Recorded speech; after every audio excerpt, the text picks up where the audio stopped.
हमने एक चीज़ जो देखी कि इन लोगों के अंदर ये था कि मैं सीएम बनूंगा, मेरे बाद मेरा बेटा सीएम बनेगा। इन लोगों ने पूरे संगठन की ऐसी तैसी कर दी। जिस दिन रैली हो रही थी ना अनाज मंडी के अंदर, तो शाम के अंदर जब भूपेंद्र सिंह हुड्डा जी आए इतने लेट, जब तो शाम की जनता ने 4-4, 5-5 घंटे उनका समय से ज़्यादा वेट किया बिल्कुल। वो आकर के कहते हैं कि हम माइनिंग को बंद करवा देंगे। सीधा यहाँ पर 30,000 का रोजगार चलता है यहाँ पे माइनिंग से, क्या उन वोटों पे असर नहीं पड़ेगा? बिल्कुल पड़ेगा। ये राजनीतिक समझ तो हर एक गली के बच्चे को भी होती है। इनेलो जो पार्टी है ये काफ़ी पुरानी पार्टी रही है और चौधरी देवीलाल जी के विचारों के साथ ये जो एक फौज तैयार होने जा रही है पूरे हरियाणा के अंदर। और मैं आप सबको ये बताना चाहूँगा, ये जो भाजपा और ये जो कांग्रेसी है ना, ये देखेंगे असली संगठन क्या होता है। चौधरी देवीलाल जी की जो फौज जो देखने का काम करोगे, 25 सितंबर को हमारी एक बहुत बड़ी रैली होने वाली है। चौधरी देवीलाल जी की जो विचारधारा रही है ना, वो विकास और समानता की रही है। अब सरकार में इतनी चलती है नहीं, ये जो सरकार है वो किसान विरोधी सरकार है। अभी तक कुछ किया है इन लोगों ने? नायब सैनी जब मुख्यमंत्री बना, उसने बनते ही साथ सबसे पहले पता है क्या किया कि हम पराली के ऊपर जो है हम चालान काटेंगे। किसान क्या करेगा भाई? किसान के लिए तो आपने कांटे उगा दिए उसके लिए। अब आप एक बात बताओ ना, ये जो दोनों पार्टियां हैं ना, ये दोनों की दोनों चोर हैं। हरियाणा के अंदर ये इनको एक ही नाम से डर लगता है, वो है चौधरी देवीलाल की विचारधारा और हरियाणा का संयुक्त होना। हम निष्पक्ष और एक पूर्ण व्यवस्था के साथ में छात्र संघ चुनाव बहाल कर रहे हैं कि हरियाणा के अंदर नशा बढ़ रहा है, वो चाहे कॉलेज यूनिवर्सिटीज़ के अंदर हो और वो चाहे हमारे अब गाँव के अंदर भी वो अपनी जड़ बना रहा है। इसको रोकना है।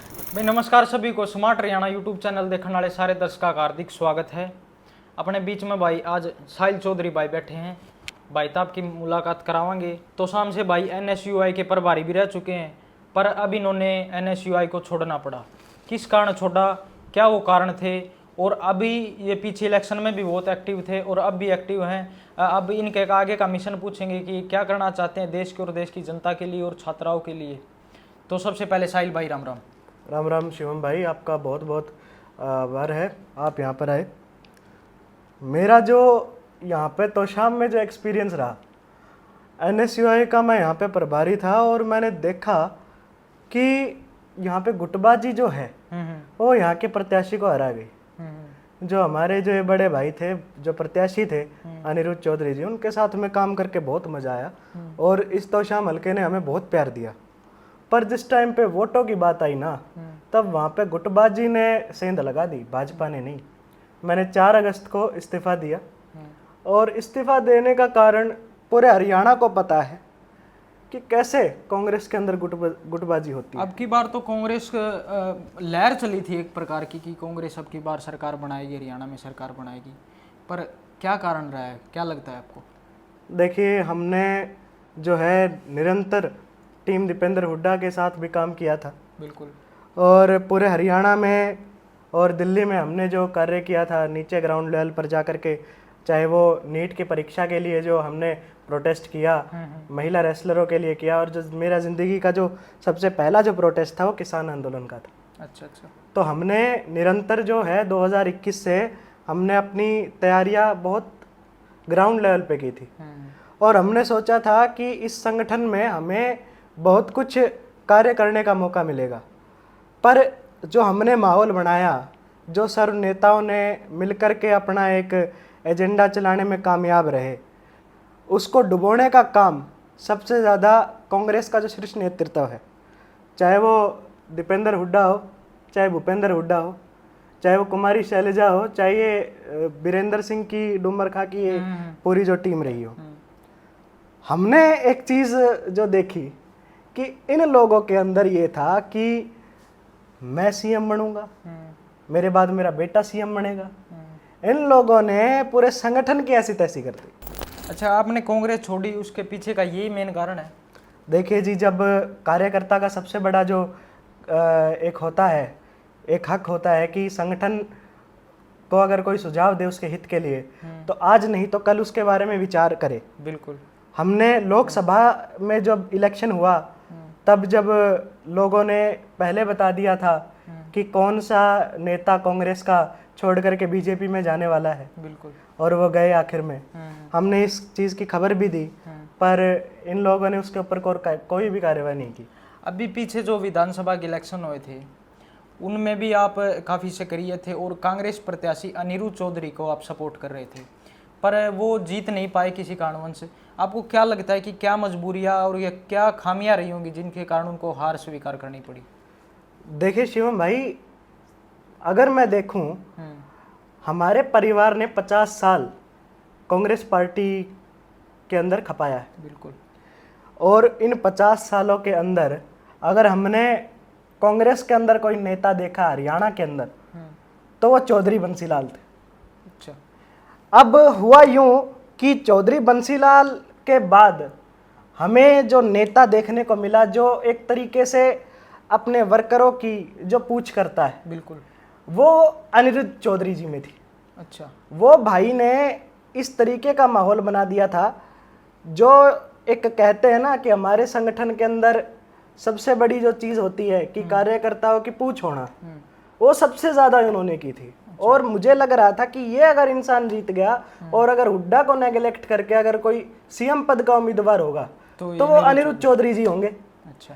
पर आप ये चीज़ देखो, हुड्डा का जो है ये एक रहा है हमेशा से प्लान कि रोहतक के अंदर इस बंदे ने हर एक जाट लीडर को खत्म कर दिया। बिल्कुल।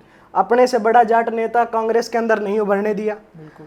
जिस दिन रैली हो रही थी ना अनाज मंडी के अंदर, तो शाम के अंदर जब भूपेंद्र सिंह हुड्डा जी आए इतने लेट, जब तो शाम की जनता ने 4-4, 5-5 घंटे उनका समय से ज्यादा वेट किया। बिल्कुल।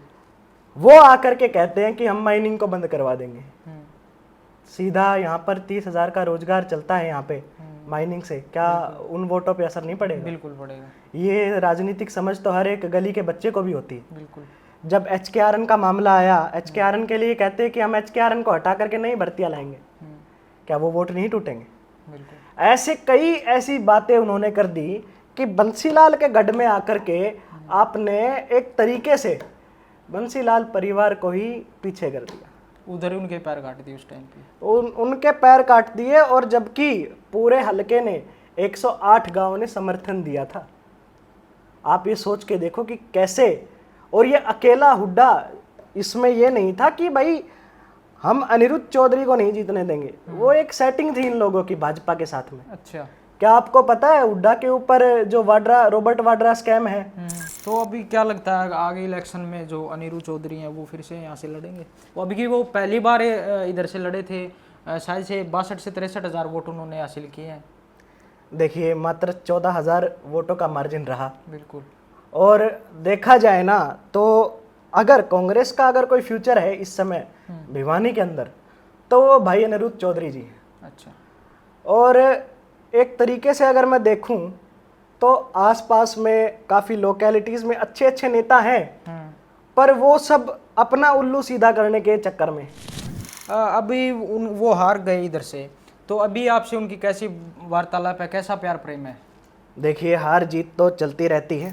अनिरुद्ध भाई के साथ में एक संगठन का जुड़ाव नहीं था। बिल्कुल। मेरा उनसे एक पारिवारिक जुड़ाव भी रहा है। अच्छा। और मैं आपको बताना चाहूँगा, एक भावनात्मक जुड़ाव तब हुआ जब हम इलेक्शन में इनके लिए कैंपेन कर रहे थे। हमने इस इंसान को काफ़ी करीब से देखा, और इससे तोशाम की जनता को काफ़ी आस थी। पर जो ये होती है ना पावर डायनेमिक्स, एक दूसरे की लेग पुलिंग करना, उसकी वजह से अनिरुद्ध को काफ़ी नुकसान हुआ। अब आपने कांग्रेस छोड़ के INLD ज्वाइन कर ली, तो उसके पीछे का क्या कारण है? देखिए शिवम भाई, जब संगठन में अगर कार्यकर्ता की पूछ ना हो, हमने 3 साल तक NSUI के अंदर काम किया।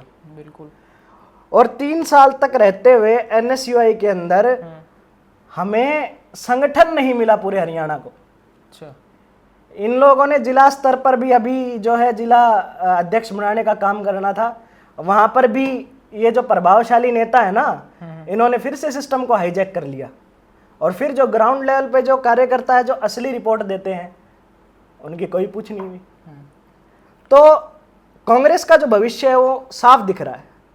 अगर हम कितनी भी मेहनत कर लें, हम कितना भी हमारे जो राष्ट्रीय स्तर के जो नेता हैं उनके दरवाजे खटखटा ले कि हरियाणा की जो आपकी कांग्रेस पार्टी है वो हाईजैक हो चुकी है, पर वहां पर कोई सुनवाई नहीं है, क्योंकि वो खुद लाचार है, उनको वो नेता नहीं मिल रहे और उनकी रिप्लेसमेंट भी वो नहीं चाहते। ये सबसे बड़ी कमी है उस चीज की। ये सबसे बड़ी कमी है। अगर आपका संगठन ही तैयार नहीं होता है, आप अपने कार्यकर्ता के साथ खड़े नहीं होते हैं, तो आपके साथ कौन खड़ा होगा? बिल्कुल। और वही अगर मैं देखूं तो इनेलो जो पार्टी है ये काफ़ी पुरानी पार्टी रही है और चौधरी देवीलाल जी के विचारों के साथ ये जो एक फौज तैयार होने जा रही है पूरे हरियाणा के अंदर। और मैं आप सबको ये बताना चाहूँगा, ये जो भाजपा और ये जो कांग्रेसी है ना, ये देखेंगे असली संगठन क्या होता है। चौधरी देवीलाल जी की जो फौज जो देखने का काम करोगे, 25 सितंबर को हमारी एक बहुत बड़ी रैली होने वाली है। लोकेशन कहाँ रहेगी? लोकेशन है रोहतक के अंदर। अच्छा। और आप भी उसके अंदर आमंत्रित हो। बिल्कुल, धन्यवाद भाई। हाँ, और हम चाहेंगे कि जो हरियाणा है वो एक तरीके से संयुक्त हो, क्योंकि जो चौधरी देवीलाल जी हैं वो एक संयुक्त नेता रहे हैं, वो सबके नेता रहे हैं जी। और उन्होंने सबकी विचारों की बात की है। जो लोग उनको इस चीज़ से जोड़ते कि वो जाट नेता रहे हैं, जाट नेता रहे हैं, उन्होंने अपनी राजनीति की जब सबसे पहली शुरुआत रही थी ना पंडित जी, वो रही थी कि सबसे पहले मुजारों को हक दिलवाना। अच्छा, क्या आपको लगता है बीबी की देवीलाल जी को जनता याद कर रही है? उनके जैसा कोई ढूंढ रही है फिर से? आप 4-5 साल पहले देखते, हरे खंडके में हमारे बुजुर्ग, ये तोशाम हलका है, बंसीलाल का गढ़ बोलते हैं इसको, पर यहाँ पे हर हलके के अंदर, भिवानी महेंद्रगढ़ के अंदर 20 से 25 हज़ार वोटर आपको ऐसे देखने को मिल जाते कि सुबह निकलते थे धोती कुर्ता पहन के और ऊपर सर पे खंडका बांध के। और जो हमारी नई जनरेशन है, ये हमारा मिशन यही है, अब जो इनेलो की जो ये छात्र विंग बनी है, यूथ विंग बनी है, कि यूथ को कनेक्ट किया जाए और बताया जाए कि असल नेता क्या होता है, असल विचारधारा क्या होती है। आपको एनएलओ छात्र विंग का युवा प्रदेश मंत्री बनाया गया है, तो अब आगे आपका क्या मिशन है? आप क्या क्या करना चाहोगे? देखिए, सबसे पहले तो ये है कि हम जो हमारे छात्रों को जोड़ने का काम करेंगे। बिल्कुल। चौधरी देवीलाल की जो विचारधारा रही है, अब ऐसा नहीं है कि हमने संगठन छोड़ा है एनएसयूआई से तो हम एकदम से विचारधारा को बदल करके हम काम कर रहे हैं। चौधरी देवीलाल जी की जो विचारधारा रही है ना, वो विकास और समानता की रही है। और उस विकास और समानता के लिए, चाहे वो किसान हो, मजदूर हो, चाहे विद्यार्थी हो, चाहे सरकारी कर्मचारी हो, हम सबके लिए काम करने का काम करेंगे। बिल्कुल। अगर आज के टाइम पे भी देखें तो शाम हल्के के जो ये पर उस साइड के जो विधानसभा के जो जितने भी गांव हैं, ये पानी ने इन पे कहर मचा हुआ है। सभी गांव तहस महस हो चुके हैं। पर अभी जिस सरकार के मंत्री हैं, जो सरकार अभी हाल ही में है, वो भी तक कोई आने का काम नहीं किया है। क्या कारण मानते हो? क्या ये उनको आने वाले समय में बहुत गहरी चोट भी हो सकती है? देखो भाई, जो सरकार जनता ने चुन करके भेजी है, वो जो नुमाइंदे बैठे हैं वो तो आधे से ज़्यादा इनेलो के रहे हैं। वो छोड़ करके अपनी सत्ता की लालच में भाजपा में मिल गए। भाजपा के पास अपना कोई नेतृत्व नहीं है। बिल्कुल। अब जो इरिगेशन जो मंत्री हैं, हमारे जल सिंचाई मंत्री हैं, वो भी तोशाम से हैं। और बदकिस्मती ये देखो कि चौधरी बंसीलाल की पोती होने के कारण भी वो लोगों से मिलकर के भी नहीं आ रहे हैं। बिल्कुल। अपने हलके के अंदर आप इतने बड़े मंत्री हो और उसी महकमे के अंदर आने वाली एक बहुत बड़ी समस्या है, बड़ी समस्या, छोटी जो कि गांव में किसानों को काफी नुकसान पहुंच रहा है और जो लोगों के जो घर हैं वो भी बर्बाद हो रहे हैं। बिल्कुल। तो क्या ऐसी स्थिति नहीं बनती है कि वो आए और आकर के अपनी पूरी पावर झोंक के दिखाएं कि वो चौधरी बंसीलाल की पोती, जो चौधरी बंसीलाल जी का नाम अपने पीछे कैरी करके चलते हैं, वो क्यों कैरी करके चलते हैं, वो बताने का काम करे ना। अब सरकार में इतनी चलती है नहीं। ये जो सरकार है वो किसान विरोधी सरकार है। अभी तक कुछ किया है इन लोगों ने। नायब सैनी जब मुख्यमंत्री बना, उसने बनते ही साथ सबसे पहले पता है क्या किया कि हम पराली के ऊपर जो है हम चालान काटेंगे। अच्छा। किसान क्या करेगा भाई? किसान के लिए तो आपने कांटे उगा दिए उसके लिए।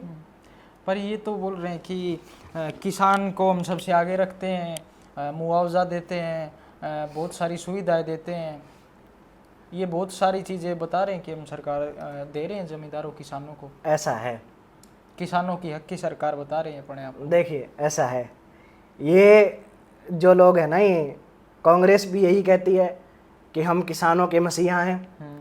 हुड्डा नारे लगा रहे थे बड़े ज़ोर से कि भाई अब की बार जो है टीस है और उसको मिटानी है, भिवानी में उन्होंने कहा था। और आपको मैं बताऊंगा, किसान जो विरोधी पार्टी है, ये आपने देखा ही था किसान बिल के ऊपर। अब आप एक बात बताओ ना, ये जो दोनों पार्टियां हैं ना, ये दोनों की दोनों चोर हैं। मैं आपको मैं बताता हूँ, जब ये सरकार से बाहर जाएंगे भाजपा वाले, तो इनके मैं इतने स्कैम आपको दिखा दूंगा, आप खुद आकर के कहोगे कि भाई साहब आप बिल्कुल सही कह रहे थे। और ये लोग क्या करते हैं कि भाई जैसे हरियाणा को उठा करके ले लो कि भाई हरियाणा में क्या करें। हरियाणा के अंदर ये इनको एक ही नाम से डर लगता है, वो है चौधरी देवीलाल की विचारधारा और हरियाणा का संयुक्त होना। अच्छा, अब इन लोगों ने हमारे को बदनाम करने का काम किया कि इस इलेक्शन में आपने देखा कि इनेलो को ये कहा गया कि जी ये तो बी टीम है, बी टीम, और ये लोग कहने लग गए कि भाई जो ये हैं ये वोट काटू लोग हैं। मैं आपसे पूछना चाहता हूँ, मैं आपके जो चैनल के सब्सक्राइबर हैं, जो ये व्यूवर्स हैं, मैं इन सबसे पूछना चाहता हूँ कि लोकतंत्र में क्या केवल 2 पार्टियों को लड़ने का अधिकार है? और अगर 2 अधिकार है तो आप इसको चाइना घोषित कर दो। आधा अरुणाचल प्रदेश तो आपने दे दिया, लगता है पूरे की तैयारी में हो। और जो है ये लोग जो कहते हैं बी टीम है, वोट काटू टीम है, एक समय पे भाजपा का यही स्कोर रहता था, जो आज के टाइम पे दुर्भाग्यपूर्ण ये चौधरी देवीलाल जी की जो पार्टी के साथ हो रहा है। बिल्कुल। और वो कहीं ना कहीं इसका जो कारण है ना, ये 2 पार्टियां, अच्छा, ये अंदर बैठ करके ये प्लान बनाते हैं कि इनके खिलाफ एक नैरेटिव चलाओ, एंटी नैरेटिव चलाओ कि भाई ये लोग जो हैं ये सबसे ज़्यादा जो है क्राइम करते हैं, इनकी सरकार ऐसे रही है वैसे रही है। बुरी विचारधारा फैलाओ इनके लिए, बुरी विचारधारा ये जो फैलाने का काम करते हैं, क्योंकि इनको डर है भाई कि हरियाणा की जनता अगर चौधरी देवीलाल के विचारों के साथ जुड़ गई ना, इनेलो के साथ अगर जुड़ गई, तो फिर एक नई क्रांति एक नई क्रांति आ जाएगी। और इनको जो लूट खसूट करने का जो मौका मिलता है ना भोली भाली जनता को, इनको विचारों को बहका लेते हैं। हमारे हरियाणा वाले ऐसे ही हैं, अगर आप इनको चैलेंज करोगे ना तो ये लठ लेके खड़े हो जाएंगे, और अगर आप प्यार से बोल दोगे तो बिल्कुल बिछड़े को हो जाएंगे। कांग्रेस के लिए इन्होंने ऐसे ही किया था, और कांग्रेस ने देखो क्या धोखा किया इनके साथ। अब इन लोगों के अंदर ये डर है कि ये वापस ना आ जाए। अच्छा, बात सिर्फ इतनी सी है शिवम जी की अगर इनेलो पार्टी सत्ता में आती है तो मैं आपको इस चीज़ की गारंटी देता हूं कि सबसे पहले हम किसान विरोधी जो बिल है, एमएसपी की गारंटी दिलाने का काम करेंगे, छात्र संघ चुनावों को बहाल करके दिखाएंगे, और ऐसे चुनाव कंडक्ट करवा के दिखाएंगे आपको कि जो ये लोग कहते हैं ना कि वायलेंस बढ़ेगी, व्यवस्था अगर बढ़िया हो तो एक पत्ता भी नहीं हिल सकता। बिल्कुल। हम निष्पक्ष और एक पूर्ण व्यवस्था के साथ में छात्र संघ चुनाव बहाल करवाएंगे। बिल्कुल। चल भाई, अब मैं आपसे थोड़े क्वेश्चन पूछना चाहूँगा। सबसे पहले तो अपनी डेट ऑफ बर्थ बता दो, आप कितने साल के हो गए? देखिए जी, मेरी जो डेट ऑफ बर्थ है वो 21/5/2004 की, 21 मई 2004 की। अच्छा, तो आपने कैसे सोचा कि मैं ये राजनीति के अंदर एंट्री करूं? देखिए, जो सबसे बड़ा जो रीज़न रहा है मेरा, मैं तोशाम विधानसभा क्षेत्र से आता हूं। बिल्कुल। सबसे लॉन्गेस्ट जो ये सीएम सर्विंग सिटी रही है। आप इसको देख लो, यहाँ के जो लोग हैं उनकी मानसिकता इन नेताओं ने ऐसी बना दी है कि केवल बिजली और पानी ही विकास है, केवल बिजली और पानी ही विकास है। और इनका विकास देखो, आज तुम्हारे गांव सागवन तक पहुंच गया, पानी देखो कितना आ गया। पहले तो शाम में इकट्ठा होता था, तो शाम में भी बहुत सारी समस्याएं हैं, तो शाम के अंदर भी बहुत सारी समस्याएं हैं। पानी की विकास तो है, पर वो पानी का विकास उस तरह है, अगर बारिश आ जाए तो पूरा तो शाम डूब सकता है। हाँ, ये तो है। पूरे तो शाम के अंदर मैं ये मानता हूँ अगर इसका कोई इलाज नहीं किया गया तो बहुत बड़ी त्रासदी आने में देरी नहीं लगेगी। बिल्कुल। और मैं एक चीज़ और बताना चाहता हूँ, यहाँ पे मतलब इतनी कमियां हैं जो चौधरी बंसीलाल सीएम रहकर पूरे हरियाणा को जिन्होंने चमकाया, अगर वो थोड़ा समय तोशाम की जनता को दे देते, तोशाम के लोगों को दे देते, तो कहीं ना कहीं आज तोशाम का नक्शा कुछ और होना था। हमारी प्रॉब्लम पता है क्या है? हमारी प्रॉब्लम ये है कि हम केवल एक शक्तिशाली परिवार के पीछे लग जाते हैं। और मैं यही चीज़ एक जो है ये रखना चाहता हूँ कि क्या बाहर के लोग आकर के हमारे ऊपर राज करेंगे क्या? सोचने की बात है। क्या तोशाम का जो इतिहास है वो क्या केवल चौधरी बंसीलाल तक ही सीमित रहना चाहिए, या तोशाम की मिट्टी निरंतर नए नए बड़े बड़े नेताओं को जन्म देने का काम करे, उनको बनाने का काम करे? चौधरी बंसीलाल क्यों कहलाए? तोशाम की जनता ने उनको चौधरी बंसीलाल बनाया। हाँ। ताऊ देवीलाल जो थे वो ताऊ देवीलाल क्यों कहलाए? क्योंकि पूरे हरियाणा ने उनको जन समर्थन दिया था 87 के अंदर। बिल्कुल।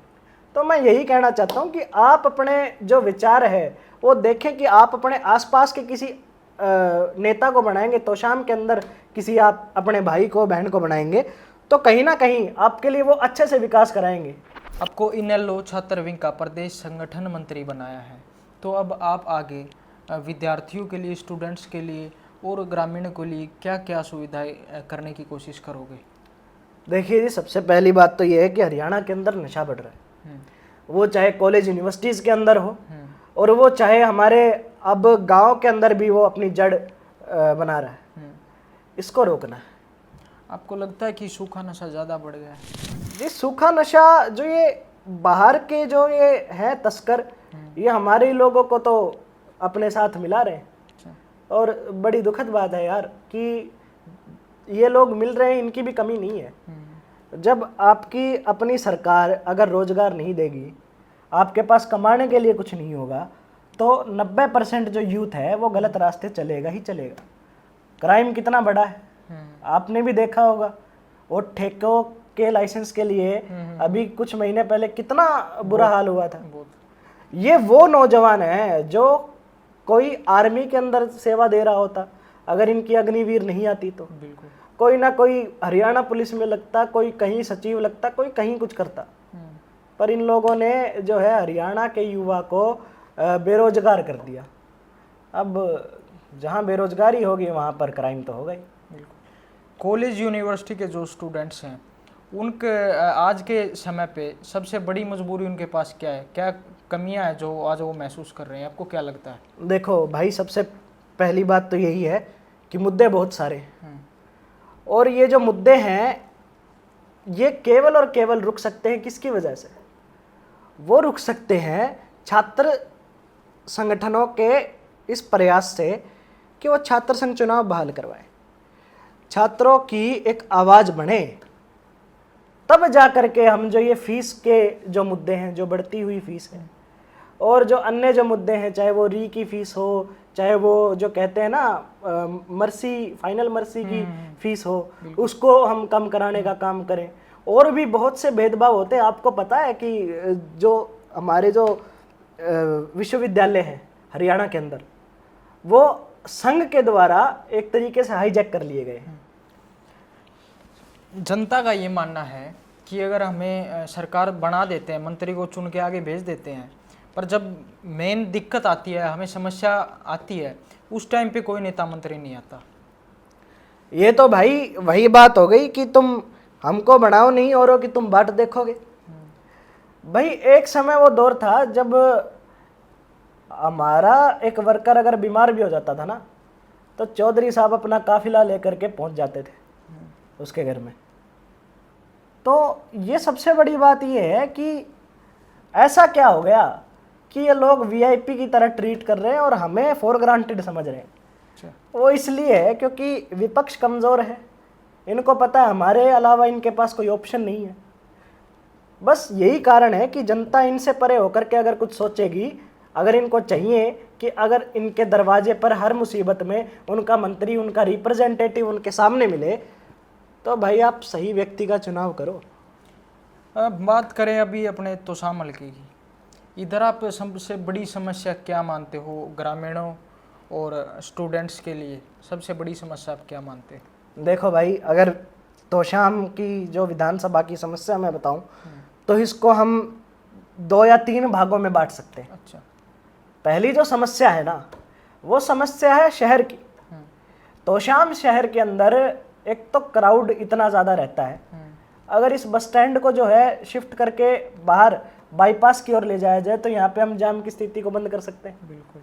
और दूसरा जो है, बाईपास का एक एक्सटेंशन हो कि भाई जो भवानी खेड़ा से जो बंदा आ रहा है, भिवानी से जो बंदा आ रहा है, वो लोहारू डायरेक्ट बिना सिटी के अंदर एंट्री करे वो पहुंच जाए। अब उससे होगा क्या कि हमारे जो उसमें जो जाम लगता है, हम ये जो खानक से जो ट्रक चलते हैं भर के इन पत्थरों के, तो इनको भी हम रोक सकते हैं। इनको हम बाहर से बाईपास के थ्रू डाइवर्ट कर सकते हैं। उस बाईपास का एक्सटेंशन होना बहुत ज़रूरी है। और अगर तुम्हारे 2 मंत्री होकर भी एक मंत्री और 2 जो एमपी हैं वो होकर भी अगर तुम इतनी सी भी चीज़ नहीं करवा पा रहे हो तो भाई तुम्हारा चुनने का क्या मतलब हुआ? सबसे बड़ी बात है, ये सोचने की बात है। बिल्कुल। आज तोशाम जो विधानसभा है बहुत मजबूत विधानसभा है, हरियाणा के अंदर हॉट सीट है, ये हॉट सीट है, पावर भी पूरी है। पर आप देखो तो क्या हो लगता रहा है कि आपके नजरिए से क्या लगता है कि पावर भी है, उस पावर को यूज नहीं कर पा रहे हैं या फिर उनकी चल नहीं रही है? इन लोगों की, अब मैं कहूँगा तो किरण हमेशा जो ये बयान देती हैं कि मेरी तो चाल है भाई, और की चालती हो तो नहीं पता। पर मैं एक बात बता दूं, अगर मैडम आपकी इतनी चाल है ना, तो भाई हमारे जो ये बस स्टैंड है, कृपया अगर आप इसको बाहर रखवाओ, यहाँ पे जो रोजगार बढ़ेगा, यहाँ पे जो ये ई रिक्शा वाले हैं इनको रोजगार मिलेगा। और सबसे बड़ी बात जो है, यहाँ पे ड्रेनेज की जो सबसे बड़ी जो कमी, पानी की, ये पानी, ये जल भराव जो होता है ना, उसमें काफ़ी दिक्कतें जो सामना करना पड़ता है व्यापारियों को, वो काफ़ी बुरा है। उनका लाखों का सामान खराब हो जाता है। बिल्कुल होता है, उनका रोज का धंधा यार कितना खराब होता है मानसून के उसमें। और अगर ग्रामीण क्षेत्र की बात करें तो हमारा तोशाम वेट कर रहा है एक 4 लेन कनेक्टिविटी की। बिल्कुल। पता नहीं कभी वो पास कर देते हैं, कभी वो अटका देते हैं, कभी कुछ हो जाता है। हमारे तोशाम जो है सबसे लॉन्गेस्ट सीएम सर्विंग सिटी रहा है। हाल देखो यार क्या है। आप चलो वहाँ पे, मैं आपको लेके चलूँगा, डांड है एक, ठीक है, वहाँ पे कैथल के अंदर। अच्छा। अगर उनकी तहसीलों में, कैथल और ये जो नॉर्थ में जितने हैं लगभग, नरवाना हुआ, ये हुआ, इनके अंदर 4 लेन की कनेक्टिविटी है, इनके अगर हाईवे अटैच हो सकते हैं तो क्या हमारे को 4 लेन नहीं मिल सकता क्या? कारण क्या मानते हो आप इधर? कारण यार तुम फिर वही बात कर रहे हो।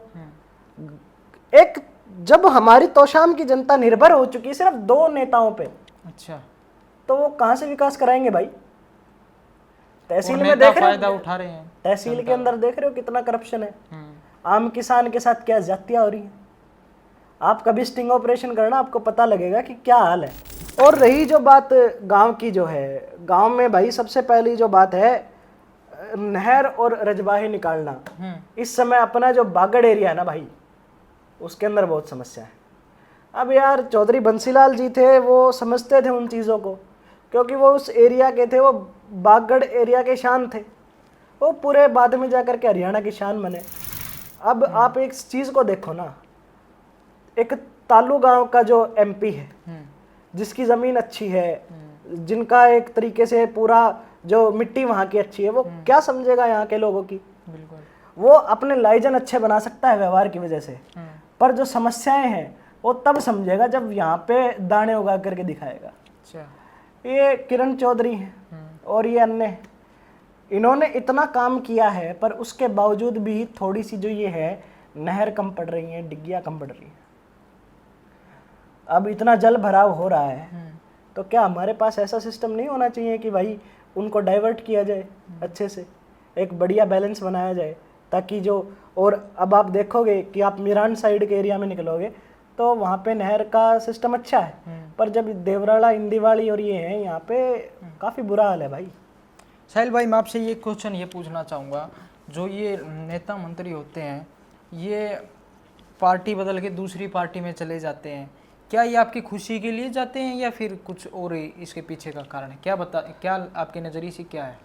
देखो भाई, मेरा नज़रिया जो रहा है वो यही रहा है कि एक समय पे जो है चौधरी देवीलाल भी कांग्रेस में थे। इस चीज़ का बहुत से लोगों को पता नहीं है। अच्छा। अब खुद अलग होकर के चौधरी देवीलाल अब वहाँ से अपनी पार्टी खड़ी करते हैं, एक विज़न लेकर के आते हैं।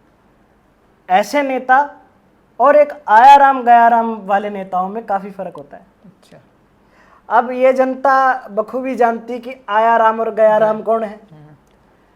और कुछ दिनों में मैं तो ये दिखा दूंगा कि ये जो बाबू बेटे हैं ना, अच्छा। ये भी आया राम गया राम जरूर करेंगे। अच्छा।